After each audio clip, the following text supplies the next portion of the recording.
오늘 호세아서 9장 10절에서 17절 말씀입니다. 호세아서 9장 10절.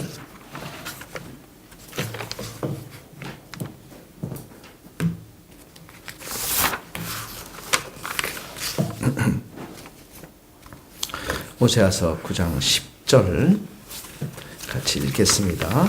옛적에 내가 이스라엘 만나기를 광야에서 포도를 만난 같이 하였으며 너희 조상들을 보기를 무화과 나무에서 처음 맺힌 첫 열매를 본 같이 하였거늘 그들이 바알보레에 가서 부끄러운 우상에게 몸을 드림으로 저희가 사랑하는 우상같이 가증하였도다. 또 한 절만 더 읽겠습니다. 15절입니다.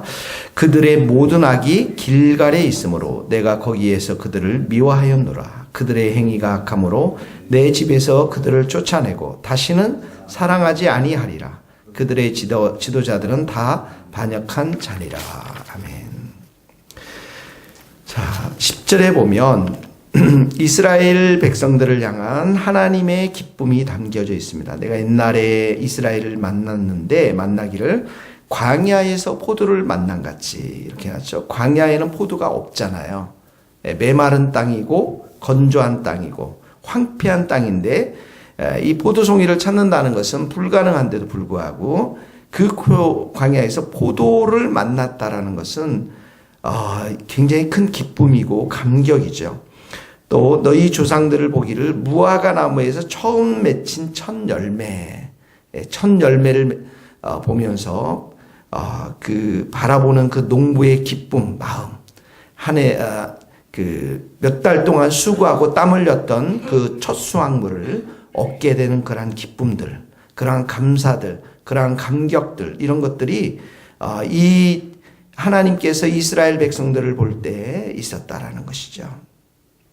그런데 그런 기쁨과 사랑하는 마음을 가졌던 이들을 향한 마음이 10절에 보니까 그들이 이스라엘 백성들이 바알보올이라는 지역에 가서 부끄러운 우상에게, 이 바알 신에게 몸을 드림으로 저희가 사랑하는 우상같이 가증하였도다. 여기 몸을 드림으로라는 표현은 성별하다, 거룩하게 드려지다, 이런 말입니다. 그러니까 오직 하나님께 드려야 할 그러한 자신의 몸을 우상에게 드림으로 가증하게 되었도다, 이렇게 되는 것이죠. 자, 그래서 우상에게 바친 그 몸이 이제 11절에 보니까 에브라임의 영광이 새같이 날아가려니, 에브라임은 북이스라엘의 애칭이라고 그랬죠. 여호와의 영광이 에브라임에게서 새같이 날아가 버렸다, 이렇게 되어 있습니다. 자, 하나님의 영광이 떠나버리니까 해산하는 것이나 아이 베는 것이나 임신하는 것이 없으리라. 이 말은 신실한 하나님의 자녀가 더 이상 이 북이스라엘에서 나타나지 않게 되었다라는 그런 의미인 것입니다. 그러면서 12절에 보니까 혹 그들이 자식을 기를지라도 내가 그 자식을 없이 하여 한 사람도 남기지 아니할 것이라 심판하시겠다라는 것이요. 이러한 이스라엘 백성들에 대해서 내가 그들을 떠나는 날에는 그들에게 화가 미치리로다. 자, 11절에 에브라임의 영광이 새같이 날아가리라. 거기 밑줄을 그으시고 12절에 내가 그들을 떠나는 때에는, 이것과 그 밑줄을 그으시면 똑같은 의미인 것입니다. 내가 그들을 떠나는 때, 그러니까 하나님 여호와의 영광이 새같이 날아간다, 똑같은 말입니다. 자, 10절에 바알보로에 가서 우상에게 몸을 드림으로, 우상에게 동그라미로 몸을 드림으로 저희가 사랑하는 우상같이 가증하였도다. 자, 이스라엘 백성들이 우상에게, 바알에게 찾아간 이유가 무엇입니까? 바알이 풍요를 주고 다산을 준다고 믿었기 때문에 이들이 자기의 몸을 성별하게 드려서 우상에게 몸을 드렸는데, 우상같이 가증하였도다, 혐오스럽게 되었다라는 것입니다. 잘 생각해 보세요. 우상에게 몸을 드렸는데 우상같이 가증스럽게 되었도다, 혐오스럽게 되었다라는 것이죠. 세상의 쾌락과 욕망을 상징하는 그 우상을 사랑한 이스라엘이 그 우상처럼 하나님의 눈에는 가증스럽고 혐오스럽게 되었다라는 것이죠. 우리가 돈을 추구하고 세상의 돈을 사랑하면 그 얼굴이 돈을 사랑하는 얼굴로 가득 차게 되어집니다. 권력을 사랑하면 권력을 사랑하는 그 욕망의 얼굴과 마음이 얼굴에 드러나는 것이죠. 교만과 이기심을 쫓아가게 되면 그 얼굴에 교만과 이기심으로 가득 차게 되는 것들을 보게 되었습니다. 우리는 우리의 몸을 누구에게 바쳐야 됩니까? 예수님께 드려야 됩니다. 하나님께 드리라는 것입니다. 하나님을 사랑하고 예수님을 사랑하고 그때 우리의 마음과 얼굴에는 예수님의 얼굴이 나타나고 예수님의 마음이 나타나게 되는 것이죠. 그래서 예수님께서 내 수고하고 무거운 짐자들아 다 내게로 오라고 말씀하시면서 나는 마음이 온유하고 겸손하니, 예수님께 우리가 나아가면 우리의 마음과 우리의 얼굴 가운데는 예수님의 겸손과 온유함이 드러나게 된다는 것이죠. 그래서 바울은 내가 그리스도를 본받는 자 같이 너희도 나를 본받으라 이렇게 고백하지 않습니까? 너희 안에 이 마음을 품어라. 그리스도의 예수의 마음이니. 죽기까지 순종하고 복종한 그 예수님의 마음을 품으라고 그렇게 말을 하고 있는 것입니다. 오늘 우리 첫 번째 적용, 이스라엘은 부끄러운 우상에게 몸을 들임으로 우상같이 가증했는데 그러다 보니까 11절 말씀처럼 여호와의 영광이 새같이 다 날아가 버렸고요. 12절에 내가 그들을 떠날 때 이 이스라엘은 화가 미치는 그런 역사가 있었던 것입니다. 우리는 오늘 예수님만 바라보고 하나님만을 바라보고 여호와 하나님께서 선하시고 기뻐하시는 것이 무엇인지를 생각하면서 우리의 마음 가운데 예수 그리스도를 닮아가고 예수님만 바라보는 그런 복된 하루가 될 수 있기를 주님의 이름으로 축복합니다. 13절의 말씀에 보면 이제 이 에브라임은 그 아름다운 곳에 심긴 두로와 같아. 이 두로 항구 도시인데요. 아름다운. 그러나 그 자식들을 살인하는 자에게로 끌어내리로다. 예, 살인하는 자, 이 아수르의 군대에게 내어주는 자들이 되었다라는 것입니다. 그러니까 14절에 보니까 여호와여 그들에게 주소서 무엇을 주시려나이까? 아이 베지 못하는 태와 젖없는 유방을 주옵소서. 자식들을 살인자들에게 넘기려면 차라리 태어나지 않도록 해달라고 기도하고 있는 것입니다. 자, 15절 말씀 우리가 한번 읽었는데요. 같이 다시 한번 읽겠습니다. 그들의 모든 악이 길갈에 있으므로 내가 거기에서 그들을 미워하였노라. 그들의 행위가 악함으로 내 집에서 그들을 쫓아내고 다시는 사랑하지 아니하리라. 그들의 지도자들은 다 반역한 자들아. 모든 악이 길갈에 있다라는 것은 요단강을 건너서 첫 번째 도달했던 그 지역이 길갈입니다. 그래서 그곳에서 12도를 세우고 하나님의 위대하심을 찬양하고 경배했던 그 장소가 악으로 우상 숭배로 가득 찼습니다.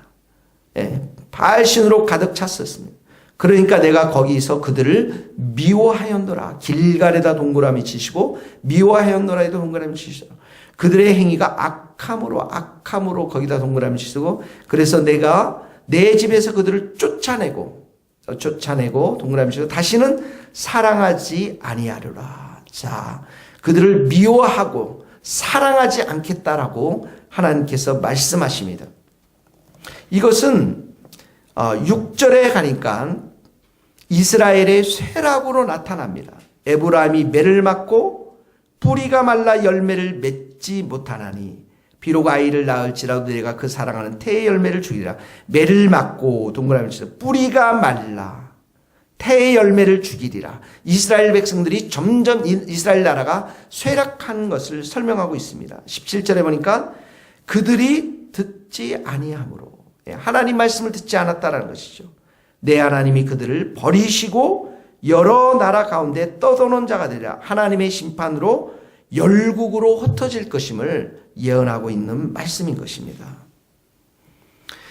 이스라엘의 그 언약은, 이 구약의 이스라엘 백성들의 하나님의 언약은 율법에 관한 언약이었습니다. 다시 말하면 15절의 말씀처럼 그들이 악이 행하면 미움을 받게 되고, 행위가 악함으로 그들이 쫓아냄을 당하고, 그리고 하나님으로부터 사랑받지 못하는, 철저하게 율법에 충실하면 복을 받고 순종하지 아니하면 미움을 받는, 심판을 받는 그런 언약 가운데 있었던 것입니다.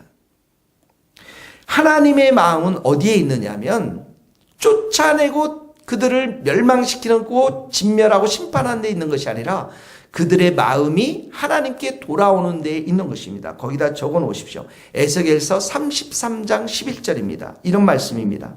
에스겔서 33장 11절. 나는 악인이 죽는 것 기뻐하지 아니하고 악한 길에서 돌이켜 사는 것을 기뻐하노니 이스라엘 족속아 돌이키고 돌이키라. 너희 악한 길에서 떠나라. 어찌 죽고자 하느냐.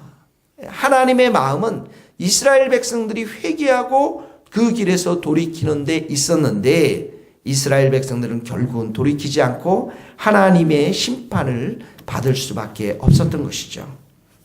그러나 십자가의 언약, 우리가 신약의 언약은 어떤 언약이냐면 예수님의 십자가를 통해서 어떤 상황 속에서도 우리를 버리지 아니하시는 그러한 언약인 것입니다. 거기다 적어놓기를 바랍니다. 로마서 8장 34절 35절. 누가 정죄하리요? 죽으실 뿐 아니라 다시 살아나시는 그리스도 예수시니 그는 하나님 우편에 계신 자요 우리를 위하여 간구하신 자니라. 우리를 위하여 우리 모든 사람을 위하여 자기 아들을 아끼지 아니하시고 내주시니까 어찌 그 아들과 함께 모든 것을 우리에게 주시지 아니하느냐. 누가 우리를 그리스도의 사랑에서 끊으리요? 환난이나 공고나 박해냐 기근이냐 적신이냐 위험이냐 높음이나 기쁨이나 다른 어떤 피조물이라도 우리를 주 예수 그리스도 안에 있는 하나님의 사랑에서 끊을 수 없느니라. 이것이 바로 신약의 언약이고 십자가의 언약인 것입니다. 그래서 하나님은 우리를 한 번도 미워하지 아니하시고 사랑하시고 끝까지 포기하지 아니하시고 사랑하시는 그 사랑이시고, 그 사랑으로 오늘 우리를 돌보시고 우리를 지키시고 함께 하시고, 우리가 죄를 범하면 십자가 앞에 나와서 회개하고 깨끗하게 사함을 받고 주님의 사랑과 은혜 가운데 살기를 하나님은 원하시는 것입니다. 그 십자가의 사랑을 우리 모두에게 주신 줄 믿습니다. 기억하십시오. 하나님은 오늘도 사사로운 감정으로 우리를 미워하지 아니하시고, 언약에 충실했느냐 충실하지 않았느냐, 율법에 충실했느냐 충실하지 않았느냐, 이거 사랑하고 미워하지 않은 것이 아니라 우리에게 십자가의 사랑으로 오늘도 우리를 언제든지 사랑하는 자임을, 우리 사랑하는 분이심을 믿는 것입니다. 그 하나님의 사랑, 십자가의 사랑을 덧입고 행여 우리가 죄를 범한다면 회개하고 주님의 그 사랑 가운데 우리가 서서 오늘도 우리가 승리하는 복된 하루가 될 수 있기를 주님의 이름으로 축복합니다. 기도하시겠습니다. 하나님 아버지 감사합니다. 우리가 예수님만 바라보기를 소원합니다. 세상의 욕망을 따라서 우상을 바라보며 가증스러운 얼굴이 되지 않기를 주님 기도합니다. 우리의 마음에 예수님의 마음을 담게 하시고 온유하고 겸손한 예수님 앞에 나아가서 그 예수님의 얼굴을 닦고 마음을 담는 하나님의 사랑받는 자로 오늘도 세워 주시옵소서. 우리에게 십자가의 사랑을 주셔서 감사합니다. 주님의 보혈로 오늘도 씻어주시고 영원히 우리를 사랑하시는 그 주님의 사랑 앞에 우리가 무릎 꿇고 오늘도 감사하며 기뻐하며 경배하며 그 주님의 사랑을 우리가 마음속에 충만히 담고 승리하며 이기는 복된 하루 될 수 있도록 축복하여 주시옵소서. 예수 그리스도의 이름으로 기도하오며 지금은 우리 주 예수 그리스도의 은혜와 하나님의 크신 사랑과 성령님의 교통하심이 우리 모든 성도들 또 선교사님들 머리 위에 이제로부터 영원토록 함께 하시기를 간절히 축원하옵나이다. 아멘.